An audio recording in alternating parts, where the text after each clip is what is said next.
We're here today to talk about Fatbike Tubeless and how to convert a pair of wheels on your fat bike to run without inner tubes. First of all, the question is, why tubeless? Tubeless is great. Tubeless is fantastic. Tubeless means no punches, ever. Well, I'm sure that's not quite true, but in my experience it's pretty true. So I buy stacks of inner tubes from the UK, boxes of 5, boxes of 10, but I never use them. Or my mates, when we go out cycling, they have flat tyres, they have punches, I give them a tube, we go out again, they get another puncher, I give them another tube. I might stop doing that. Because why did you buy a fat bike? You bought a fat bike to run it at low pressures. And at low pressures, you're really susceptible to getting a pinch puncture. If you hit a hard edge, a rock, on the bike, you can squeeze the inner tube between the tyre and the rim and get a pinch puncture. So fat bikes are even more important to have tubeless tyres to run at low pressures. The conversion we got today is Ghetto Tubeless with a twist. So there's one small change from a normal Ghetto Tubeless setup. You can see lots of Ghetto Tubeless conversions on YouTube. I'll send some links at the end of this thing. But the only twist is a bit of packing. That's what we'll do today. Right, there's lots of effing and blinding when people do tubeless conversions, and that all comes from here. So on this diagram, the inner circle is the base of the rim, not the actual sidewall of the rim, but the actual base, the well, the bottom of the rim. And the outer line is the bead of the tyre. So the bead of the tyre is always bigger than the base of the rim, otherwise you never get the tyre on the rim. In between the two, there's a gap, and when you try and put air into the tyre to get your tubeless tyre to inflate, air pours out the gap, and latex as well, if you fill it full of latex, and so you need to pack that gap with something to actually enable the tyre to seal. Right, this is a 20-inch by 3 BMX bike tube. The by 3 is quite important because when you cut this thing along the middle, you need enough rubber to get over the 80 or 100 mm wide rims. This is also a schrader valve rather than a pressure valve. Now I think schrader valves are really good. First of all, in the desert where we're going, every four-wheel drive has an air compressor that will fit you schrader valves. That's one reason. And the second reason is very easily you can get a tool to undo the valve core, and that lets you inject sealant into there if you get a puncture or you need a refill. So that's very easy. And the third reason, which I think is the main one, is that you can get a cheap automotive tyre pressure gauge for it. Now the kind of pressures you're going to be running on a fat bike and tubeless are going to be 3 psi to 15 psi, and most bike pressure gauges will measure 100-110 psi, but are really poor when they come down to low pressures. The difference between 3 psi and 5 psi on a fat bike is huge, so you need to have that ability to measure the low pressures. Go? Yep. So this is, I think it's a 3rd generation Uma from Speedway Cycles, and it's a really good rim because, and maybe you can't see this, but at the edge there's actually a groove in the edge that holds the bead of the tyre. One of the things with tubeless is that they can burp, but this groove at the side there locks in the bead and stops any sideways pressure from pushing the bead off the rim. So when you actually deflate the tyre, you've really got to push hard to try and break the bead to get the tyre off. One other thing you need to do with using schrader valves is drill the hole, and some people, having spent $1,000 on a pair of wheels, get a bit squeamish about doing that, but hey, it's bigger. So enjoy it. So bigger hole there. What we're doing now is just checking the rim strips in place, and that rim strip's quite important because this rim is cut with big holes, and so this material here needs to support the pressure inside the tyre. Right, this is why those Schwalbe inner tubes are good. This is a schrader valve, and on the outside it's threaded, and there's a lock nut. Can you show the lock nut, Mary? Yeah. So once you put the valve on, you can screw it down and lock it in place. And that's good because there's no B-side of this tube. Once it's made into a rim strip, there's a bit of rubber. So without the lock nut, you'll probably find that you could find the valve falls into the rim. So now we're going to fit the tube to the rim and inflate the tube so that we can lay the rim strip out and make sure that it fits correctly. So first of all, we'll insert the valve into the hole, and then we'll stretch the tube around the rim from the valve. Right, on it goes. Now, the next important thing is that lock nut we showed you earlier. You need to put that on so that the valve stays in place when you inflate the tube.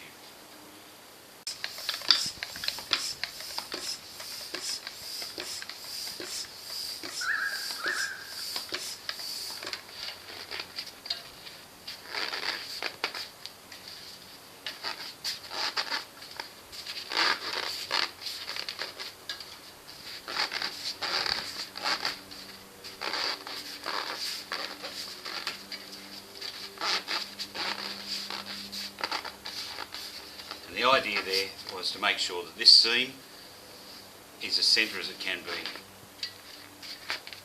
on the top of the tube, ready to cut. Okay, so as you can see, we've now got the tube inflated, and we've centred the tube up because you can see this bead that runs right around the outside of the tube. We want that nice and centre so we can get a good straight cut as we cut the tube and lay it flat. So, here goes the moment of truth. Whew. You're never going to believe this. It went off. Seam as absolutely close and accurately as I can.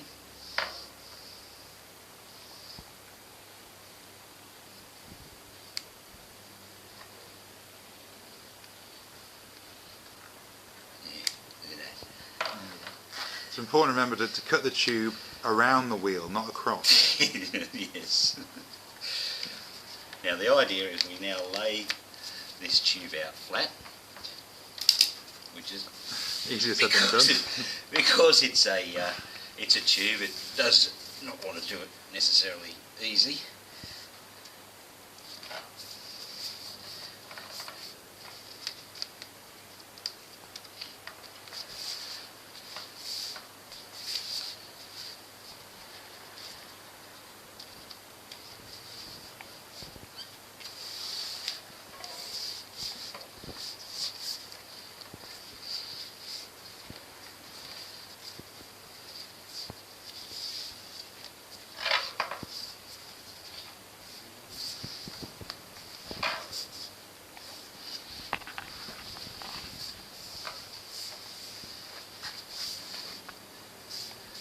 There we go. And of course just need to move a little, centre it all up, make sure that it fits nicely, and you can cover up all of your mistakes. Right, there's a question with the packing. How much is too much? So we've made the rim strip, we've put the tyre, we've made sure the inner tube's overlapping the rim and all the way around, and now my good friend Murray will show the test for tyre fit. You see that tyre moves around pretty easily, independent of the wheel. That means there's not enough packing there, you need some more packing. And you see when he pulls the bead back, there's a gap there, a gap of 5 mil, and that's the gap that causes all the effing and blinding. Yeah? So we now need to go and fill that gap. Okay, so now we're going to pack the wheel and get rid of that gap that we saw earlier. So as you can see, we've got this concave dish in the rim. We need to pack up as close to level as we can with this with the shoulder of the bead lock. but maybe a little less, just to allow for room for the rubber rim strip to sit over it. And what we've done is we've gone out to that well-known supplier of push bike components, IKEA, and we've got some styrofoam which we've cut into nice thin strips. So we're going to lay these strips in to here as such, and then we're going to lay our rim strip back on top and hopefully inflate our tyre. Right, so we've now packed this rim. You can pack it in a variety of ways. So you can use just straight tape. People use straight duct tape, and they can put turns on duct tape, but that's fairly heavy and takes you a while to build up any thickness. In the past I've used 3M double-sided foam tape, which is great but costs a bloody fortune. It cost me about $100 to do 2 wheels. Yeah? And also that isn't the end of it, because once it's been in the tyre for a while it squeezes down and compresses permanently, so next time you take off the tyre you've got to redo it. So what we're using today is having a try with this polystyrene foam. We've made a hot knife to cut it down to it's about a 3mm section, and we've taped that around the wheel just to fill in the concave bit and give us a chance to get the tyre to inflate. So you saw our first test try where the wheels slip round. We're now going to put on the rim strip a second time, give it another try. Hopefully it'll be quite a firm fit, and we'll inflate from there. Okay, so we've now packed out our rim, we've put the rim strip back on, and we've now put the tyre back on. So what we're going to show you now is, here we go, you can't move that tyre now, so we've now got no gap here between the rim strip and the tyre, so we're ready for inflation. Okay, now in order to get the tyre to expand out to the bead, because rubber on rubber creates a lot of friction, we're going to just give it a little bit of lubrication with with a bit of soapy water, and we're going to fit that inside the bead. So we just rub a bit of that around inside there like that, all the way around onto both the bead and the rim strip. Don't worry if it's get a bit bubbly and soapy, it needs to give it some good lubrication. So around both sides.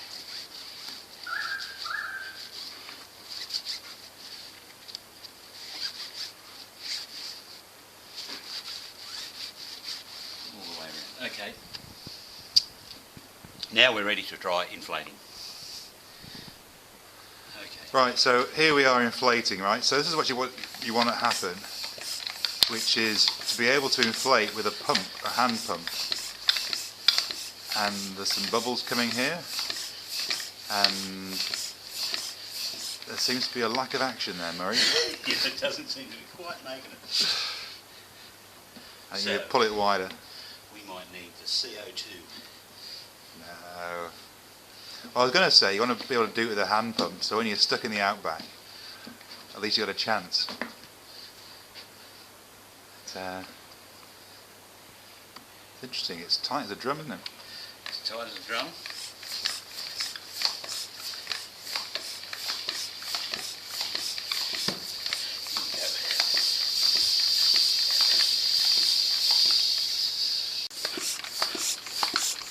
So we've now got the bead seated, and we did that without any swearing, and without any need to of us, one of the pump, one of the tyre, and now we're just inflating it to a decent pressure to actually just make sure the beads are set in those 2 bead locks, and then once they are, we'll deal with sealing with it. And we're looking pretty good. So it's got to be said that this is a sturdy Larry. It's not a tubeless ready tyre, so it does need sealant inside to actually get it to hold the air. One thing that is important with these things is when you inflate them for the first time, you don't want to be looking at them in case they blow off, and especially you don't want to be straddling them with the family jewels like I am. So we've got the tyre inflated. This is at I don't know, 30 psi. This is all set on. We've actually looked at the wheel and spun the wheel, and the tyre runs true. If it runs like a clown car, it's all over the shop, you know that the rim hasn't been set, the bead's not set on the rim. So there's no sealant in here at all, and with the Larry being a porous tyre, it will go down over time. So next step is to remove the valve core, let the tyre down. I've got a little tool here, just it's a valve cap I bought from an automotive store. I can unscrew the valve.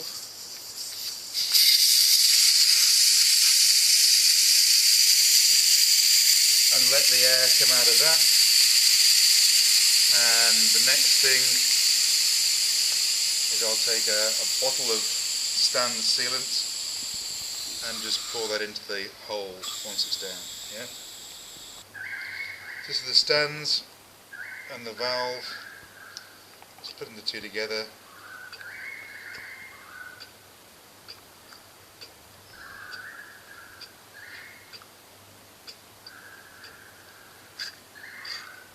It's the first 60mm.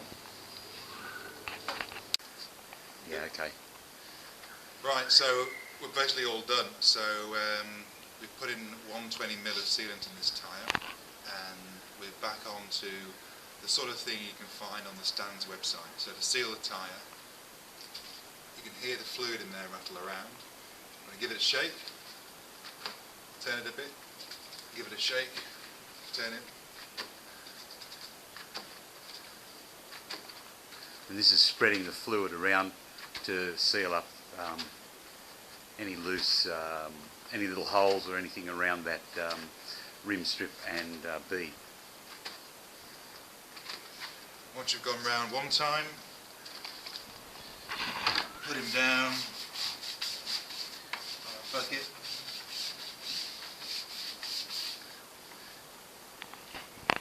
Just watch put some soapy water on there, just watch the bubbles to form.